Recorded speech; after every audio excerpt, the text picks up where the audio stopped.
Hello à tous, bienvenue dans ce nouvel épisode de mon vlog consacré aujourd'hui encore à la macrophotographie. Donc je me trouve dans la réserve naturelle de la Grande Carissé, qui est donc une zone de marécage protégée évidemment au bord du lac de Neuchâtel en Suisse, plus précisément au centre ProNatura de Champitay à Yverdon-les-Bains. Donc l'idée c'est aujourd'hui de vous présenter un sujet un petit peu moins connu s'agissant de macrophotographie, à savoir la composition, de vous donner quelques conseils sur cet aspect ô combien important.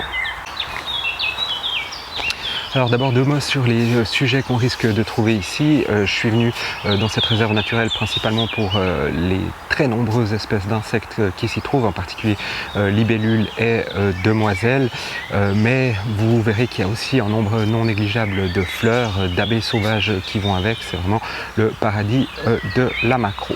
Alors qui dit macro dit pas forcément composition. Quand on pense à la composition, on pense tout de suite au portrait évidemment, et encore peut-être plus largement à la photographie de paysage, mais en macrophotographie aussi, la composition doit obéir à des règles assez précises pour donner des images plaisantes. Donc tout de suite quelques petits conseils à ce sujet comme promis.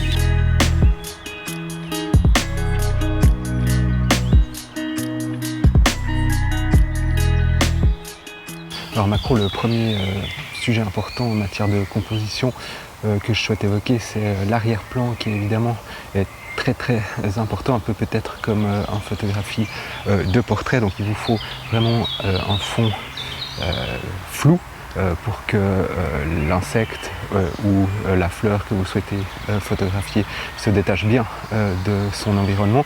Donc pour ce faire, si vous êtes tout près du sujet, comme ce devrait être le cas en macro, ça ne devrait pas poser de problème, même à une ouverture relativement faible, type f9, f11.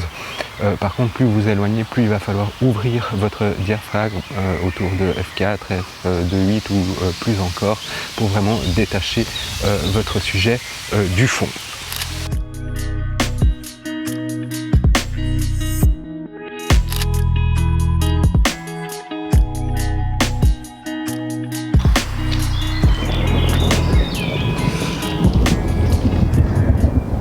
Alors après avoir dû interrompre ce petit tournage pour raison d'orage et d'averses assez violentes, me revoilà pour vous parler toujours de l'arrière-plan. Donc un autre problème qu'on rencontre souvent en macro et surtout quand on shoot avec en flash comme je le fais, c'est d'avoir un arrière-plan très sombre. Donc évidemment, plus votre arrière-plan sera éloigné de votre sujet, plus celui-ci risque d'être complètement noir, alors ce qui donne un effet sympathique aussi.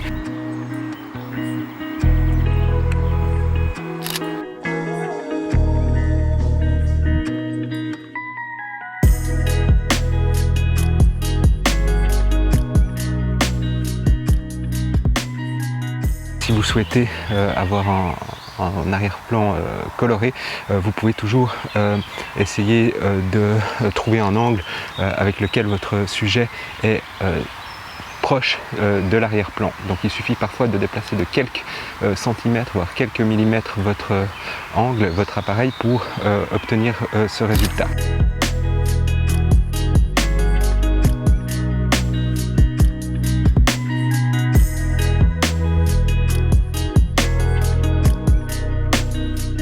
Ce que vous pouvez faire aussi, c'est quand vous n'y arrivez pas ou si vous avez un angle sympa mais que l'arrière-plan est trop loin, c'est de placer derrière un élément du paysage pour rapprocher cet arrière-plan et ainsi obtenir un arrière-plan coloré vert par exemple, dans mon cas ici.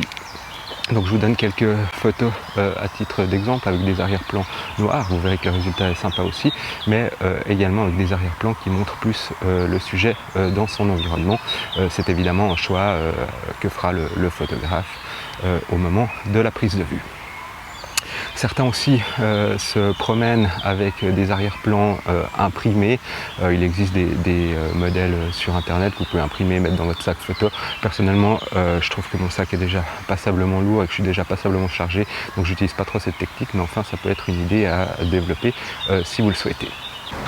Dernier petit conseil s'agissant de l'arrière-plan toujours, parfois ça peut être une bonne idée de tenter d'obtenir un arrière-plan avec le ciel, donc tenter de trouver un angle parfois dans des positions pas très académiques pour avoir un petit peu de ciel derrière votre sujet. Ça fait un arrière-plan beaucoup plus clair, ce qui se voit assez peu fréquemment en macro-photographie, mais qui rend une composition intéressante à mon avis. Je vous montre quelques exemples, dont un que je viens de réaliser sur ce petit insecte ici devant moi.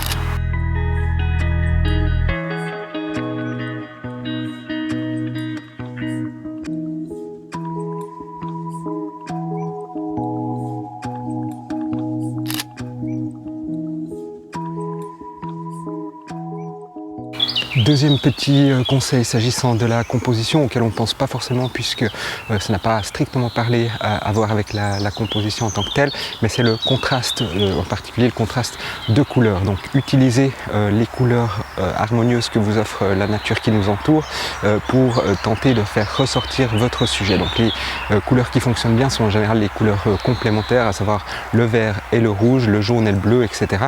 Et ça vous permettra évidemment de donner de l'harmonie à votre photo tout en faisant bien ressortir votre sujet.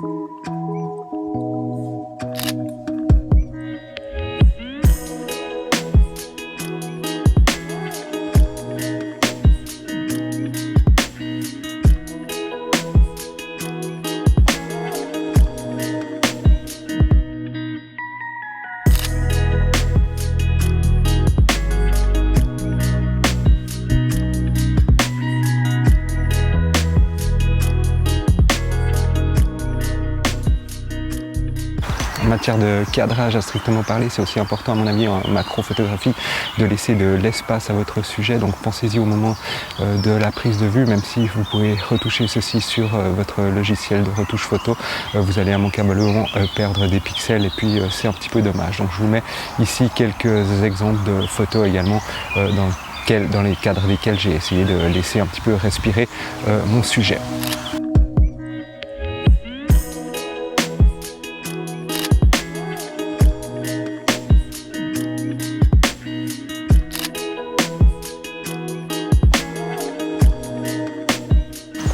Évidemment qu'il y a, comme pour toutes les règles que je viens d'énoncer d'ailleurs, des exceptions importantes à celle-ci, et j'ai envie de dire presque comme pour toutes les règles de la vie. Donc n'hésitez pas un petit peu à expérimenter. Il y a parfois des photos qui ressortent très bien d'un sujet vert sur un arrière-plan vert également, et parfois aussi même des cadrages très serrés. Alors l'aspect presque scientifique sont très réussis sur le plan artistique également à mon avis.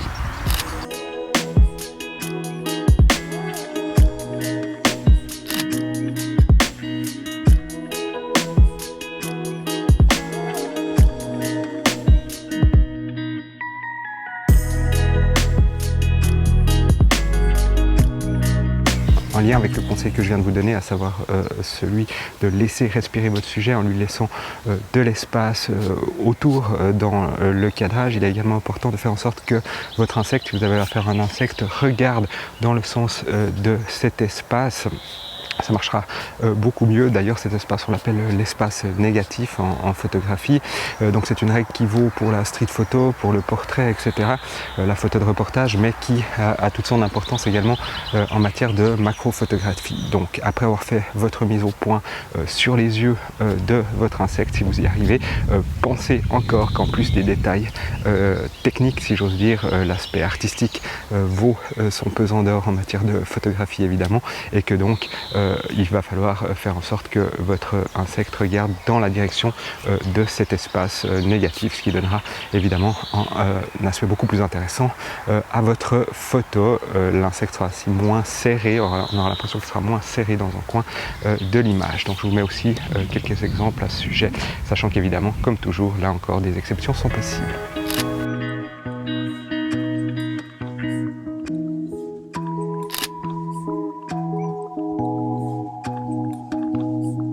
Avant de vous donner d'autres conseils en macro-photographie s'agissant de la composition, vous vous demandez peut-être quelle est ma technique et le matériel que j'utilise pour la photographie de macro à main levée. Donc j'ai fait une petite vidéo à ce sujet qui rencontre pas mal de sujets d'ailleurs, je vous en remercie et je vous mets le lien ici au-dessus si ça vous intéresse.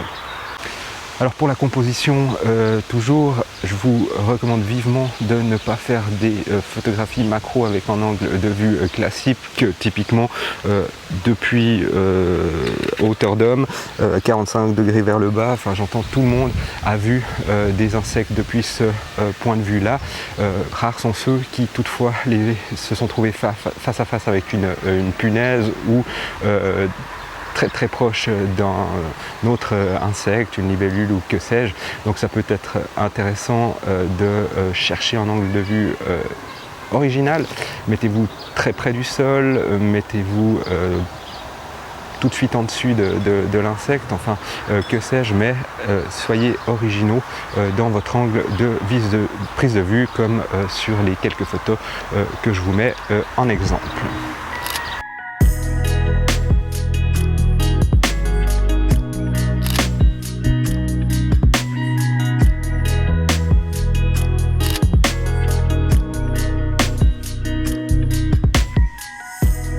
Voilà, le dernier conseil que je voulais vous donner en s'agissant de la composition en macrophotographie, c'est d'utiliser la fameuse règle des tiers que vous connaissez sûrement et qui s'applique en général en matière de photographie de paysage.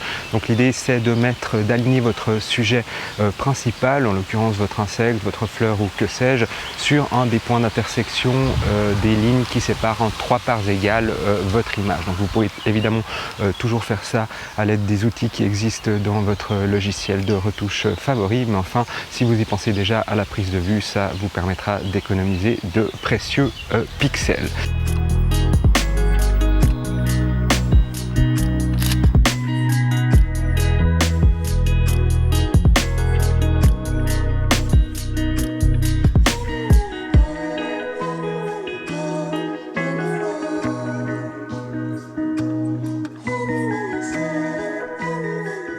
Voilà, j'espère que cette vidéo consacrée à la macrophotographie vous aura plu. Si vous aimez le sujet, sachez que j'ai fait d'autres vidéos sur la macrophotographie.